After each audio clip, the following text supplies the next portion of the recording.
I'm letting Mully into the call now, but Jack, you were mentioning that we got that's actually coming out on something or has already, correct? Yeah, yeah, it's coming out on, Rebirth Records, which I believe is Bob Wilson's label. Okay. So, be some sort of physical format. I'm sure Molly can tell us more about that, but Hmm. that's all I know. Okay. Yeah, that's very sick.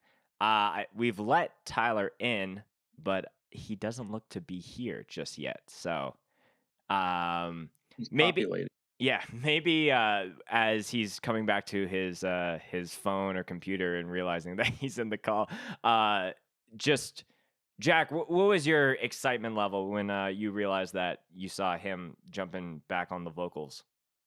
Jack, frozen, frozen. Jack, you there? Yeah, you there's a lag a little bit. No, that's all good. Pretty yeah, yeah, yeah. Uh, I was asking, how excited were you when you realized that Molly was back on the mic? Dude, I'm very excited because I was thinking about what sets his vocals apart from, like, other people. There's a certain type of vocalist where, like, when they're doing their thing, it sounds non-human, you know what I mean? What's up? He's here. We were like, oh, he's in the call, but not at his phone. So, My bad. Yeah, I'm at my skate shop right now. So, um, dude, my friend's daughter just like completely wiped out on a skateboard, and like it oh was a no, big fiasco. you were probably Oh, like damn. trying to help them out.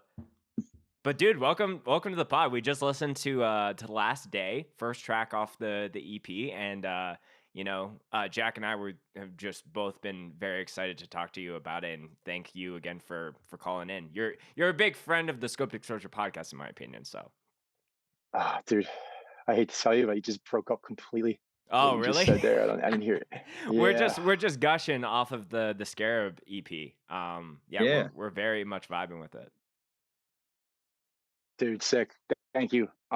Yeah, we appreciate you guys checking it out. Um, it's done really well. We just went in and wanted to write some stuff. I think we started writing just like Lennon and me wrote 4 songs in November, and we got about 4 or 5 practices in, and we just you know just relaxed, chill, and that's it, man. Yeah.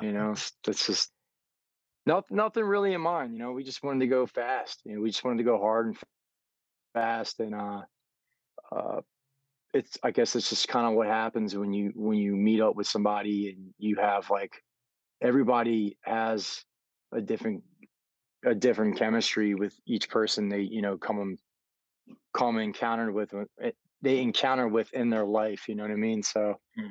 um, I feel like Lennon and me have a good thing going. So, but yeah, and then we got Reza from Simulacra on drums. He's playing, and our boy Zach. He's kind of like a he's been going to shows for a long time. He's kind of just does his own thing, and so yeah, he's the man. Yeah, so a lot of Yeah. Delaware people all coming together to make this, hey? Um, dude, I'm the only Delaware person. Oh, okay. Yeah. I assume with the Lennon's in Simulacra connection, but yeah. Yeah, so Lennon's in Philly. Perez is actually a Jersey dude. But and Zach's Jersey as well. Mm, Um, but Sim themselves are it's mainly like 2 or 3 dudes that are Delaware, and Dom's in Maryland, and yeah, and Perez is in Jersey. So, but we all yeah, just share the same spot. So yeah. Jack, yeah, did you man. have a question for Molly when it comes to the EP? Yeah, I just wanted to know exactly, like, what kinda style you were going for because, like, I didn't know really what to expect when listening to it. Obviously, like, I'm familiar with your voice through, like, Ear of the Knife and things like that, but, like, I just didn't Mm. know, like, instrumentally what it was gonna be because it's really abrasive. Honestly, like, I really love that about this release is that it's abrasive and that I was talking to Spencer right when you jumped on that your voice sounds probably the most like unhuman and demonic that's ever sounded. I really, really fuck That's with that. crazy. Like, I think Hell there's yeah. that middle part, and I can't even tell if it's a vocal effect or if it's your voice actually like going out in the middle of last days. But like that, I don't know, just sets me off my brain. So tell me a little bit about just like your vocal approach and just like I guess stylistically what y'all are going for.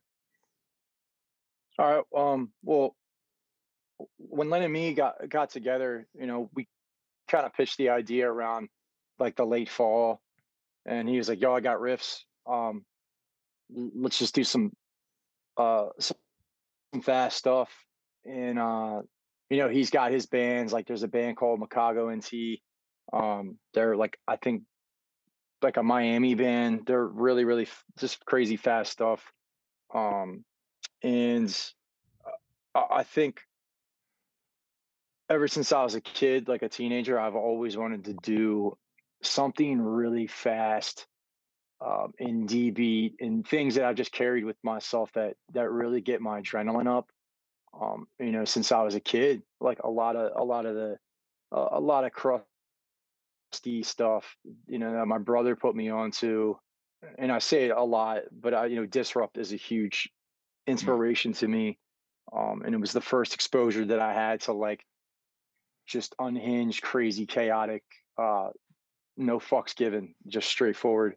And so when we got together, it's like we have our hardcore aspect of heavy hitting parts, like in the groove, in the pocket and shit. And mainly it's just been like, yo, let's just have fast verses, uh have just pump it up, man. Adrenaline, and there really wasn't much to it.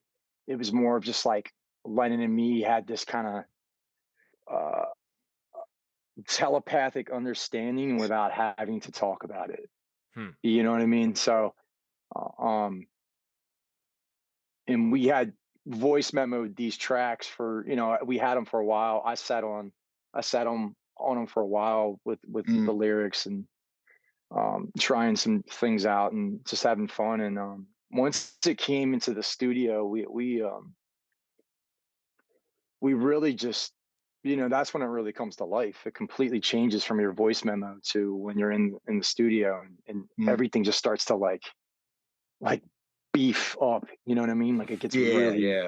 really strong. And so um yeah, as far as that vocal technique thing, man, I just go hard. It's just rage. Like, whatever comes to mind, I just fuck it.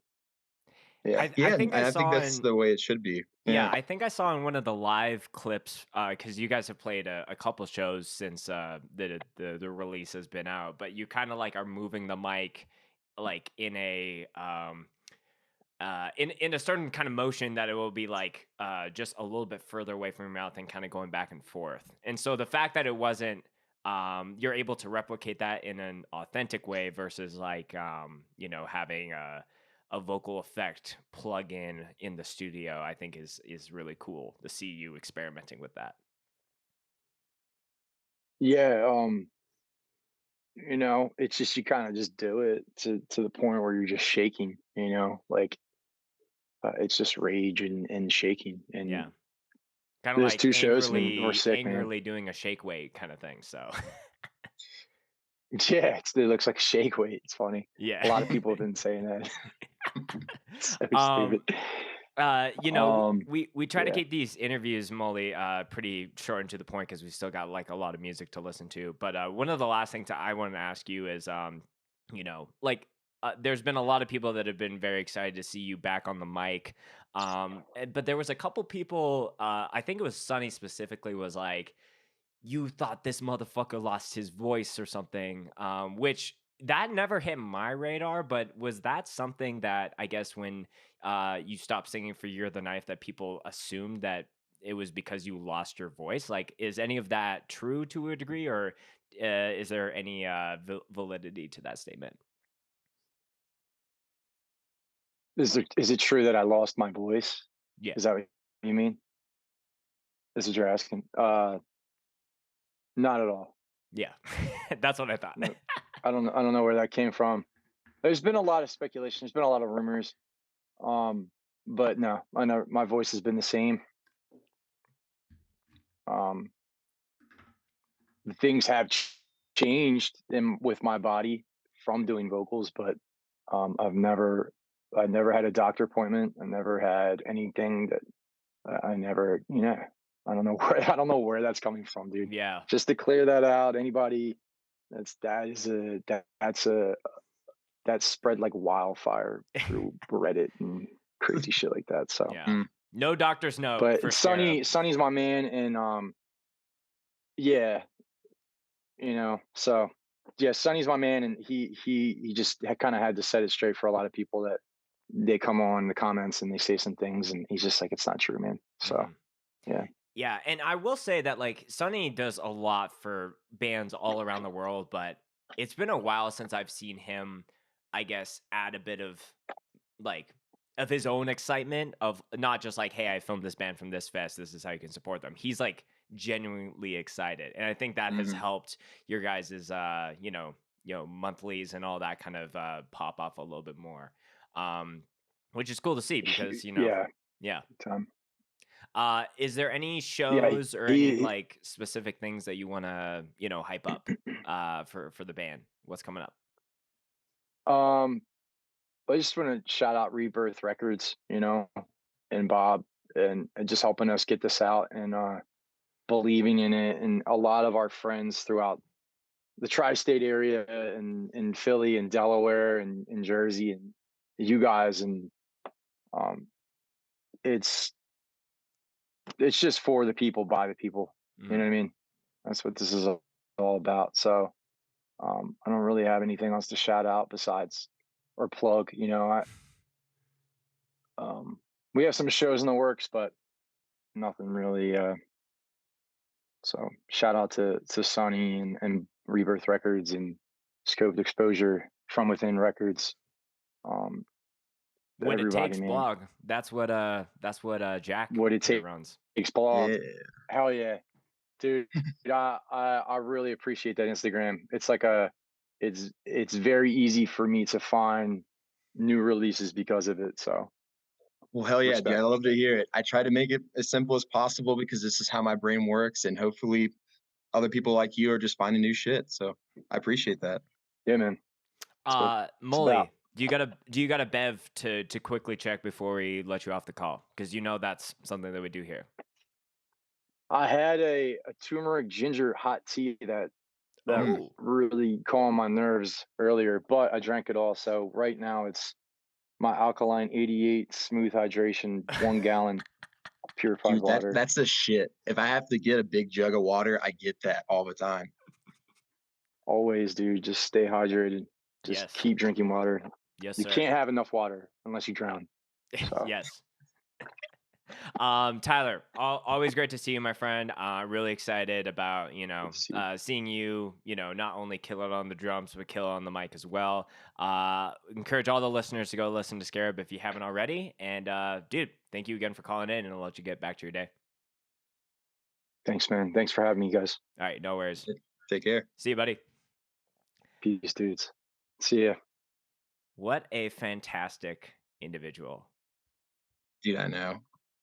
I was a little distracted though, because once he said that his friend's daughter wiped out, I was like, I wonder how bad that was. I was just trying to picture my head. Damn. We didn't get a crash course or a crash report when it comes to that. But, like they had for LDB, we needed like, oh yeah, what happened to this little lady? How many people were injured in relation to this podcast?